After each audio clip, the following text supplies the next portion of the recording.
magandang hapon po. Stay tuned lang po kayo. Ayan. So Ram, anong feeling mo pagkatapos i-launch last week, di ba? Last Thursday. Ayan, October 26. Anong feeling mo after naman launch? Sobrang saya ako. Kasi yung support nila is tuloy-tuloy yung ano nila sa akin. And very natouch ako sa mga ginawa ng community. Itong nagkita yung title debut single mo, di ba? At ang sabi ng composer nito na si Papa Obet ay mas magaling ka raw sa unang kumanta. Anong reaction mo? Ay, Yung may original na kumanta, mas magaling ka raw. Mas magandang version. Parehas lang naman kami na magaling nung isang artist. Pero may difference lang talaga kaming dalawa. Ayun ang gusto ni Papa Obed kasi yung ang gusto niya gawin sa kanta ay nagawa ko. Kaya mas lalo nagustuhan ni Papa Obed yung version. Siyempre, aware ka naman sa iligan ng pinagdaanan ng kanta at ng yung bagong manager, di ba? Hindi ka ba nagdalawang isip? Siyempre, may una nang gumawa ng version na to at ikaw. Hindi ka ba nagdalawang isip kasi mababash ka din naman ng mga nagsusuporta naman doon sa isa na hindi na po namin babanggitin yung mga. Actually, kahit hindi ko naman yung gagawin, magbabash pa rin sila sa akin kasi nakafirma ako kay Mami Merly. Mas better na lang yung nakanta yung kanta niya para mas lalo na Mapastyo mo. Hindi po. Pero may pressure ba sa'yo nung binigay sa yung kanta na may unang Kumanta. Sobrang grabe yung pressure kasi may difference comparison kung sino mas maganda yung version. Pero bakit di ka na naghintay ng bagong kanta ng Parasite talaga? Ay, naghintay. Di ba? Dahil sakta. Ang bali yung kantang talaga yan, yung pinili talaga ni Mami Merly. Na kailangan ko talagang gawin para pang ano lang sa mga tao na makilala ako. Pero may pangalawang kanta na ilalabas. Wow. Ikaw mga sample na kahit chorus lang. Carry ba? Opo. Okay. Pakinggan mo ang sinasabi ng damdamin kong ito. Araw-araw na nananabik sa'yo o giliw. Wow! Dahil may boses ka, magandang version niya siya. Sa'yo kami, dahil ibig sa Mami Merly, alam mo na. Mami Merly. Siyempre, hindi naman magcha-champion yung sa Victoria 2022, di ba? Latin and opera, kwento mo Beto yan. may journey mo sa Wicopa. Yes. Alam niyo din ng iba na sobrang nahihirapan ako sa opera song. Dapat itanggalin natin yung opera kasi mag-contemporary na lang ako. Kasi yung mga kanta ko puro ballad kasi ako eh. Ballad tapos Broadway. Tapos pagdating ng opera parang ginagawa kong ballad pa rin. Sabi ng trainer ko, palitan na lang natin.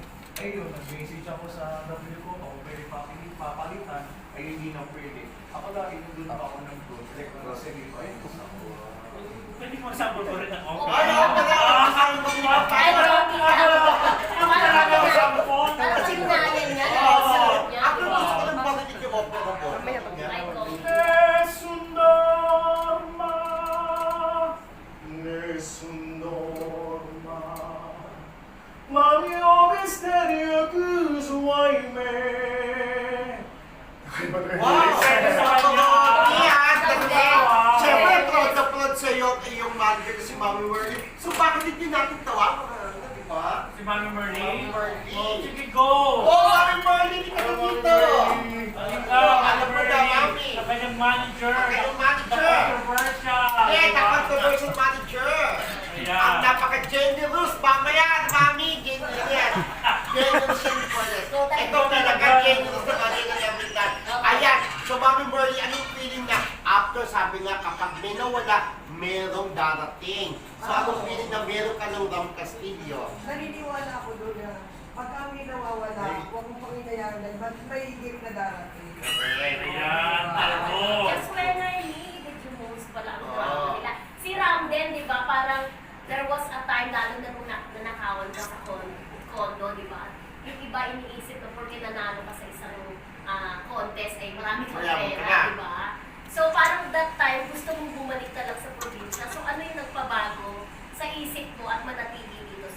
isa ka ba? Oo. Sabi ko, mas better uwi na lang ako sa Zamboanga. Baka hindi talaga to para sa akin. Ayun, after 3 days, hinahanap pala ko ni Mami. Ay, kayo na sobrang stress talaga, sobrang stress. Kasi inaayos ko yung paper.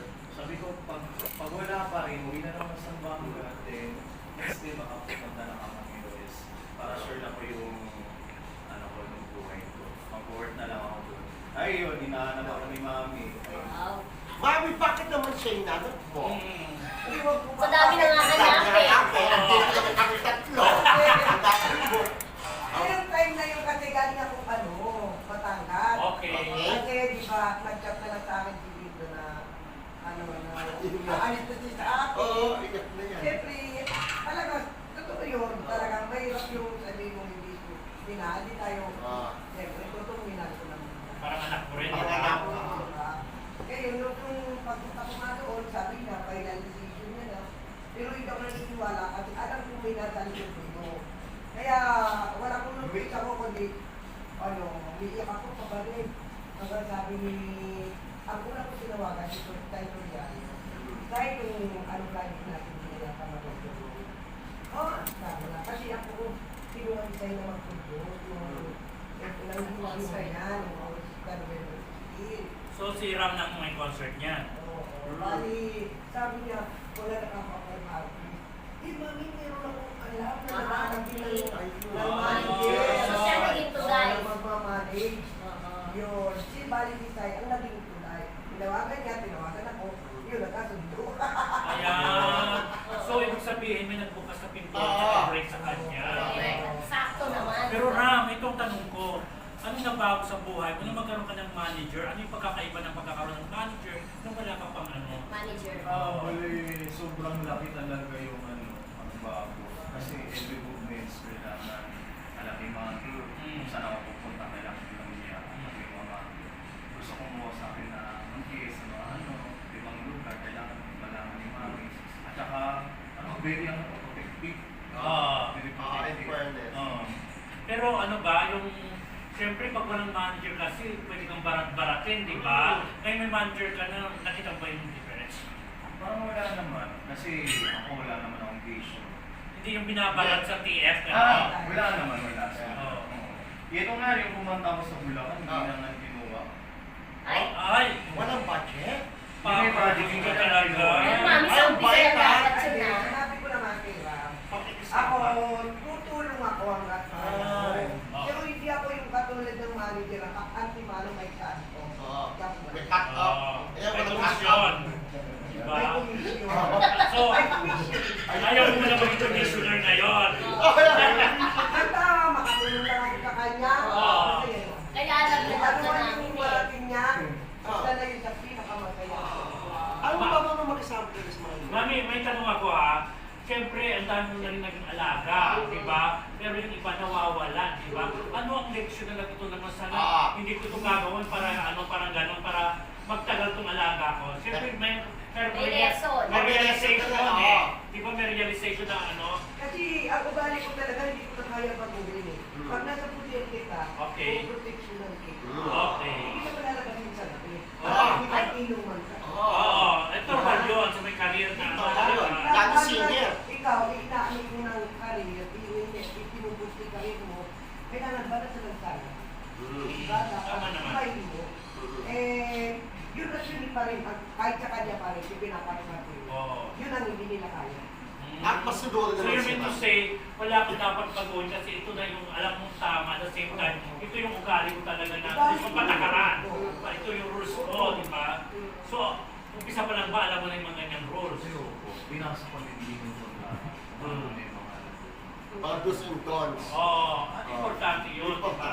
Hindi kasi naging maluwag. One by one. Kasi minsan naging maluwag ako.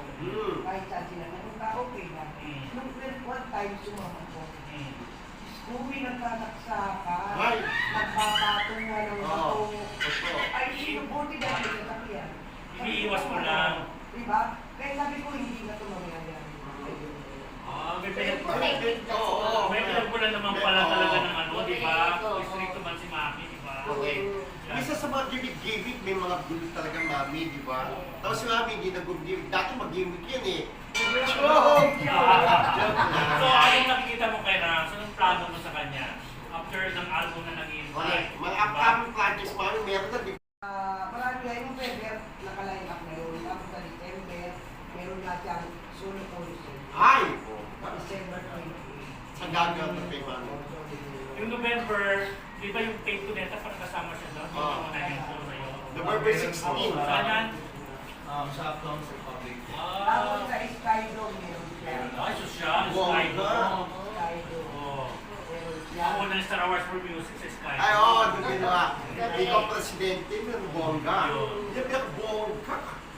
Ang hirap manganak ng Star Wars. Naalala ko. Anyway, ano pa ito natin kay Mami? Anyway, mami, so ikaw, kasi yung ano, yung isa nangako pero hindi naman nagpupat salita. Ako kasi ayoko na talaga magsalita regarding sa mga pangako na yan. Kasi nga sabi ko, yung ibang artist niya, ano rin, nangako sila kay mami na hindi Napako. Napako. Ako mami, gawin ko lang yung best ko para nararamdaman mo naman talaga yung ginagawa ko sa'yo. Off cam, di ba? Alam mo yan. Tayo lang nakakaalam ko. Ano talaga yung totoo sa loob. Totoo yun, totoo yun. Ito, sasabihin ko nga, nung time na ako, sinungulit ka. Okay. Andyan siya talaga personal na kahihilot sa akin, nag-aaligato.